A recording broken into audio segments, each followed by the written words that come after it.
Mon disque dur m'a lâché, je ne vais pas pouvoir récupérer mes fichiers quoi. C'est plus vraiment l'avant, c'est pas encore l'après. Je le vis comme une lutte contre moi-même. Il faut que j'arrête de croire que je suis en train de choisir qui je serai. Je sais pas du tout où je vais. Chaque chose en son temps. Hello, je vous retrouve pour une vidéo assez différente puisque mon disque dur m'a lâché et que j'ai perdu avec tous mes rushs de la vidéo de ce mois-ci. Et je vous avoue que ça m'a vraiment fait mal au cœur parce que le fait de faire des vidéos sur YouTube, c'est un projet qui me tient beaucoup à cœur et que j'essaye de maintenir malgré toutes les difficultés et les imprévus de la vie. Et malgré toute ma bonne volonté et tous les efforts que je mets là-dedans, il arrive des choses qu'on ne contrôle pas, comme le fait de perdre ses fichiers et que son disque dur arrête de fonctionner. Donc j'ai décidé de ne pas me laisser abattre et c'est pour ça que je suis là et que je vais vous faire une petite vidéo face caméra où je vais essayer de partager mes réflexions comme j'aurais pu le faire dans ma vidéo du mois de mars, mais de manière juste orale comme ça, face à vous, dans un petit moment de détente. Vous pouvez en profiter pour faire un petit moment de détente également. Je sais que c'est différent, j'ai l'habitude d'apprécier beaucoup l'aspect visuel, mais il se trouve que je n'ai pas les vidéos pour le faire cette fois et que j'ai pas envie de lâcher un morceau de mon projet qui était de faire une vidéo par mois pour cette raison. Donc voilà, tant pis, ce sera une vidéo face caméra. On va parler de plein de choses, notamment des choses auxquelles j'avais réfléchi et que je voulais exprimer dans ma vidéo, mais aussi finalement de ce que ça m'a fait de perdre mon disque dur et mes fichiers. Et voilà, je vous souhaite une bonne vidéo. Donc samedi dernier, j'avais organisé ma journée pour faire mon montage et avancer et j'espérais publier la vidéo le week-end dernier. Et au moment où je m'y mets, alors que mon copain part au musée avec son pote et que moi j'avais vraiment dédié ce temps-là, ça me tenait à cœur et j'allais passer la journée sur le montage. Au moment où je m'y mets, je me rends compte que le disque dur n'est plus reconnu par l'ordinateur. Et en faisant quelques recherches et tout, je me rends compte qu'il s'agit d'une panne et que les prix de réparation sont exorbitants et que donc je ne vais pas pouvoir récupérer mes fichiers quoi. Enfin, dans la journée, j'ai fait l'aller-retour chez mes parents puisque j'avais que ça à faire vu que j'avais prévu que de monter et que je pouvais pas le faire. Et donc je leur ai ramené mon disque dur pour que ma mère puisse l'emmener chez l'informaticien le lundi. Et c'est ce qu'elle a fait. Il lui a dit que c'était pas possible, sauf par des spécialistes et que ça coûtait super cher quoi. Et je me suis dit que j'allais pas laisser ça faire un trou dans mon envie de partager tous les mois. Et en plus, j'ai écrit des réflexions que j'ai envie de partager. Mais la première chose qui est liée à cet événement et dont j'allais parler et dont je parle souvent, c'est le lâcher prise en fait. Le fait de perdre mes fichiers et de perdre des choses qui me tiennent à cœur, ça m'a vraiment confrontée à une de mes grandes difficultés. Et vu que j'aime bien essayer de voir des signes dans tout, je me dis que c'est un peu un signe d'apprendre à me détacher des choses. Je suis quelqu'un qui a tendance à faire les choses vraiment avec le cœur et avec toute son âme et tout son être, mais à un point qui parfois en devient malsain parce que je m'attache extrêmement à des choses que je ne contrôle pas. Et je pense que beaucoup de gens vont se reconnaître à différents niveaux là-dedans. Mais même si c'est normal d'être attaché à son projet, à sa passion, je me rends compte que pour moi, parfois, ça vient prendre le dessus sur qui je suis et ce que je vaux. Et ça vient dicter en fait mon état d'esprit. Et en fait, je subis vraiment les événements extérieurs comme une éponge et je prends chaque chose qui m'arrive en fait avec beaucoup de lourdeur, avec beaucoup de douleur. Alors parfois je vis les choses pleinement de manière positive, je suis hyper enjouée de choses, etc. Mais par période dans la vie, il y a quand même beaucoup plus de choses au quotidien qui sont un petit peu désagréables et ça peut amener du brouillard dans mon paysage, si bien que j'arrive plus à voir les petites choses géniales qui peuvent se passer aussi au quotidien. Parce qu'au final, le fait de pas avoir pu faire ma vidéo, ça m'a ramené dans le présent et j'y suis très rarement dans le présent. Parce que comme l'impact d'une chose plutôt négative continue d'occuper mon cerveau pendant un temps long, au final, ça laisse plus du tout la place à la présence. Et ça, c'est vraiment un truc sur lequel je veux travailler parce que c'est pas possible d'être aussi déconnecté et c'est tellement contradictoire avec le fait de se dire pleinement touché, pleinement impliqué par les choses si au final une fois qu'une chose t'a touché, tu deviens imperméable à tout le reste et tu t'enfermes sur cette chose que tu as envie de comprendre, que tu as envie de maîtriser, dont tu as envie de faire quelque chose. Je pense que c'est un petit peu flou tout ce que je dis. Je voulais juste vider mon sac et essayer de dénouer les nœuds avec vous. Tout ça pour dire que pour moi ça a été vraiment une leçon de lâcher prise qui me force finalement, comme c'est le cas en filmant cette vidéo, à trouver des moyens de m'adapter et à me rendre compte qu'au final je suis capable de rebondir. Bon, bien sûr, il y a des choses bien plus graves dans la vie, mais c'est aussi le cas dans les choses un peu plus graves qui me tracassent. Je me rends compte qu'en réalité, je suis capable de rebondir. Que même si j'avais pas réussi à tout prévoir avant, à faire un plan et tout ça, je suis capable de rebondir, je suis capable de faire quelque chose d'autre, je suis capable de choisir le narratif et de réorienter mon histoire. La vidéo du mois de mars qui devait sortir et que j'avais commencé à écrire, elle s'appelait Entre deux mois, naviguer le changement. Donc finalement c'est exactement ça dont il est question, autant à l'échelle plus large de ma vie qu'à l'échelle des petits changements quotidiens comme ça que je vis comme des tsunamis, littéralement. On est au printemps et j'ai littéralement l'impression que c'est le printemps dans ma vie. Mais c'est le printemps autant avec la floraison qu'avec les jours de pluie. C'est cette période d'entre-deux où c'est plus vraiment l'avant, c'est pas encore l'après. Tout se construit, tout est flou et je sens que je change, mais ce changement il est tellement déstabilisant pour quelqu'un justement qui aime tout contrôler comme ça. Et au final, tout ça c'est une question de confiance. Je sens au fond de moi qu'il y a une petite voix qui me dit fais-moi confiance. Et c'est comme si j'avais pas envie de l'écouter et qu'elle devait crier fort pour que je l'entende parce que je tendais pas assez l'oreille.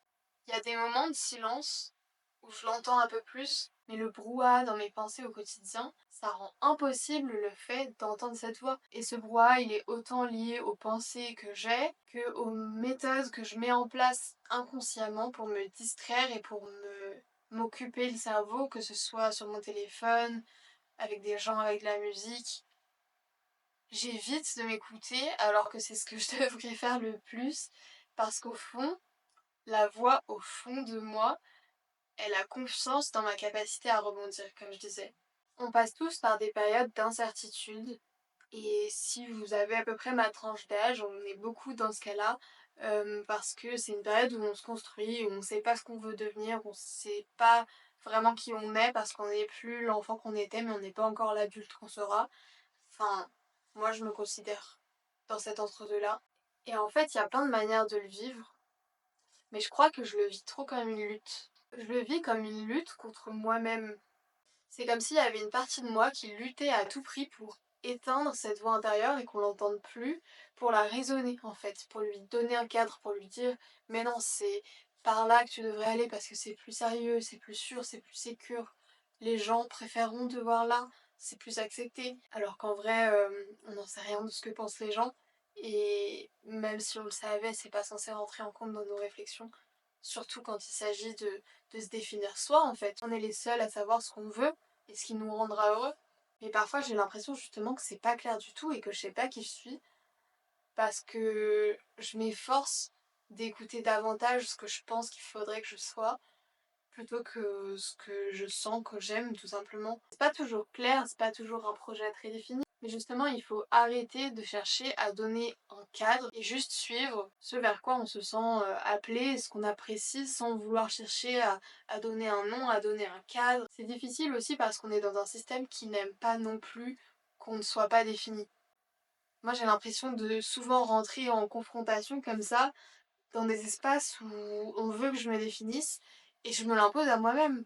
Je m'impose de me donner un titre. Qui suis-je? Souvent lié à une activité professionnelle. Quel titre je veux avoir? Comment je veux être perçue? Et en fait, ça facilite l'organisation d'un système social de mettre des mots. Et donc on cherche à se positionner dans ce système social en mettant des mots. Mais il faut accepter que justement tout ce qui fait notre humanité, c'est notre non-définition, c'est notre fluidité, c'est le fait qu'on peut changer, le fait qu'on aime des choses qui peuvent parfois être contradictoires. Et il faut absolument préserver cette humanité envers soi-même. Et pour moi, ça passe par le fait de détacher son identité de ces étiquettes, justement. Je suis beaucoup dans la recherche de ce que je veux faire après professionnellement, c'est ça qui guide principalement toutes ces réflexions. Et en fait, je me rends compte qu'il faut que j'arrête de croire que je suis en train de choisir qui je dois être ou qui je serai. Parce que je suis moi et je resterai moi et j'évoluerai naturellement. Et ça n'a aucun sens de chercher à confiner mon identité dans un titre. Faut le voir plutôt comme une exploration.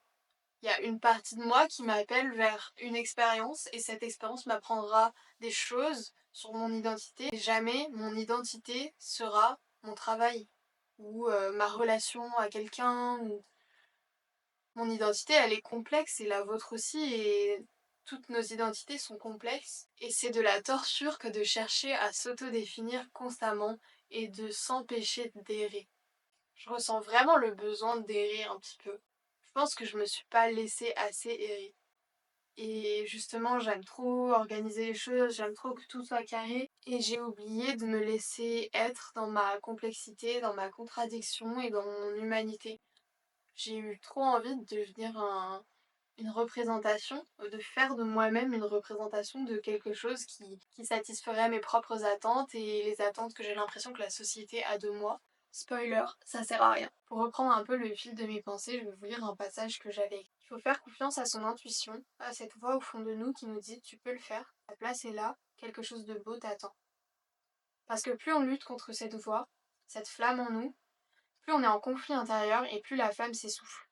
Et au moment où elle est presque éteinte, où on frôle la résignation, elle reprend de plus belle. C'est un peu ce que j'ai ressenti récemment. J'ai pris des décisions qui sont importantes et qui vont influer dans la suite de mon parcours et de ma vie. Et je sentais que plus j'essayais de me raisonner et de raisonner la flamme et la voix intérieure, comme on veut l'appeler, qui avait en moi, plus je m'effaçais et plus je m'essoufflais et moins j'étais là en fait. Malgré tout, on a tous cette petite flamme intérieure qui nous rappelle au bon moment que c'est important de l'écouter. Et pour lui faire confiance à cette voix-là, à cette flamme-là, il faut accepter qu'elle ne nous dise pas précisément où elle nous emmène. Parce que c'est pas son but. Notre petite flamme, elle est pas là pour nous mettre dans une case, comme justement on a tendance à vouloir le faire. Elle est là pour nous amener à vivre des expériences qui vont nous remplir, qui vont nous faire nous sentir vivants et qui vont nous faire aimer la vie. Et pour lui faire confiance, donc, il faut accepter l'incertitude. Il faut accepter de lâcher prise. Il faut accepter de ne pas savoir définir où l'on est et où l'on va. You ready? Huh? To come live. I'm scared, Joe. I'm not good enough. Anyway, I never got my spark. Yes, you did.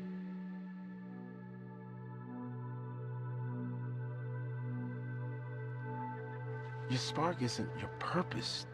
That last box fills in when you're ready to come live. Je sais pas du tout où je vais, mais je sais que je suis mon cœur. Et ça, finalement, c'est quelque chose de rassurant. On a l'impression d'être là pour soi-même, que peu importe ce qui nous arrive, on sait qu'on s'est pas trahi. Si je devais dire un truc pour conclure, c'est que vivre à contre-cœur, c'est vraiment se faire du mal. Et j'espère que vous faites du bien. Et j'espère que vous faites confiance à votre cœur et que vous acceptez la part d'incertitude nécessaire pour pouvoir le suivre. J'ai l'impression d'être impatiente avec la vie et de vouloir tout le temps aller plus vite que la nature. C'est peut-être lié à l'endroit où je vis et au mode de vie assez rapide que j'ai. Mais je pense que c'est hyper important et c'est vraiment quelque chose sur lequel je veux travailler aussi. De réapprendre la patience et de se rappeler que la nature a son rythme et qu'on est des êtres qui faisons partie de la nature et que c'est pas pour rien que en hiver les animaux hibernent et que au printemps les arbres fleurissent. Chaque chose en son temps. Il faut parfois accepter de s'en remettre à la nature et de se laisser porter par les saisons de notre vie. Pour finir la vidéo, j'aimerais vous lire une phrase que j'ai vue et qui m'a beaucoup touchée. C'est en anglais, donc je vais faire de mon mieux pour l'accent. Stop wishing it was easier. Stop wishing it would happen faster. Stop wishing the struggle away. This is the part of your story where you build the resilience, the discipline, the self-respect. The part where you shed who you were and become who you're meant to be.